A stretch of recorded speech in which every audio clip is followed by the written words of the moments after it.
Budget के बाद press वार्ता भी की और बजट के बाद प्रेस वार्ता करते हुए सीएम की ओर से बजट से जुड़ी अहम जानकारियां दी गई। सुने। वित्त मंत्री होने के नाते मुझे पांचवा पांचवी बार इस बजट को प्रस्तुत करने का मौका मिला। संयोग से पिछले साल भी 23 फरवरी का दिन था जिस दिन ये बजट पेश हुआ था। आज भी 23 फरवरी है।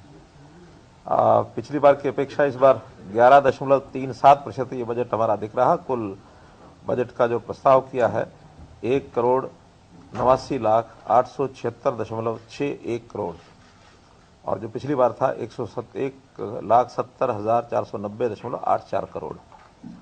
ये सब पिछले भी संशोधित अनुमान हैं और ये प्रस्तावित अनुमान है। तो जीडीपी जो हमारी विकास दर है उसके अंदर जैसे राष्ट्रीय जीडीपी की विकास दर वो आपको पता है कि 7.3% का अनुमान है और हमारा अनुमान जो है 8% का है। तो हम केंद्र की जो हमारी दर है उससे भी हमारी विकास दर ऊपर है। जो संस्थाएं कोऑपरेटिव संस्थाएं किसानों के लिए चलती रही हैं उसमें केवल एग्रीकल्चरल प्रोडक्ट तक वो सीमित होती थी। अब उसका नाम बदल करके हमने सीएम पैक्स कहा है। तो सीएम पैक्स का मतलब consolidated multiple activity cooperative society. CM का मतलब चीफ मिनिस्टर से नहीं है। आपका धन्यवाद, लेकिन वो नाम ऐसा बन गया, हमको पसंद आ गया। हमने कहा ठीक है, सीएम पैक्स अच्छा नाम है। इसलिए उस योजना के अंतर्गत अब उसमें केवल एग्रीकल्चर तक सीमित न रह करके एंटरप्रेन्योरशिप में भी वो जो कोऑपरेटिव सोसाइटीज बनेंगी उसमें भी अपना काम कर सकते हैं। तो ये 500 नए पीएम पैक्स ये बनाए जाएंगे और शुरुआत इसकी हम कर रहे हैं। तो ब्याज और पेनल्टी का भी हमने प्रावधान किया है कि पहले भी एक बार हम कर चुके हैं, दोबारा से फिर 30 सितंबर 2023 से पहले का जिन्होंने ऋण ब्याज लिया हुआ है, वो अपना ऋण लिया हुआ है, उस ऋण पर लेने के बाद जो भी उनकी पेनल्टी और इंटरेस्ट है, हालांकि 30 सितंबर के एकदम नजदीक लिया होगा तो उनका तो नहीं हुआ होगा, क्योंकि एक साल तक ये होता है कि डिफॉल्ट अगर एक साल के बाद होता है तब पेनल्टी लगती है। तो देखा जाए तो अभी जो चल रहा है इससे एक साल पहले जिन्होंने लिया होगा और नहीं भरा होगा उन्हीं का ब्याज और पेनल्टी लगेगी।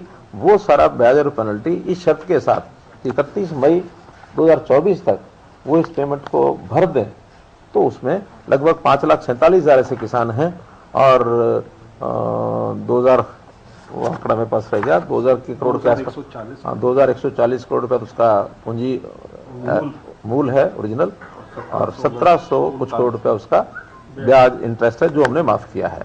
वो अगर सब समय से भर देते हैं तो उसमें उनको दोबारा से लोन लेने की सुविधा मिल जाएगी। परिवार परिवहन योजना, इसमें हमने घोषणा पहले की थी, दोबारा से फिर इसको आज अनाउंस किया है कि जो गरीब परिवार हैं उनको 1 लाख रुपए तक की जिनकी वार्षिक आय है तो उनके मेंबर्स को 1,000 किलोमीटर पर वर्ष हर व्यक्ति उसको एंजॉय कर सकता है।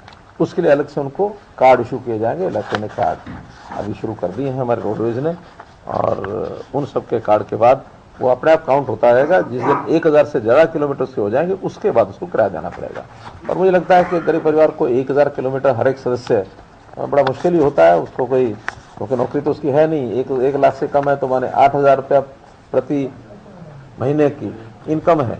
इसका मतलब बहुत गरीब परिवार है, तो इस नाते से उनकी ट्रैवलिंग भी इससे ज़्यादा नहीं होती होगी, इसलिए वो सारी ट्रैवलिंग मोटे रूप से हैप्पी।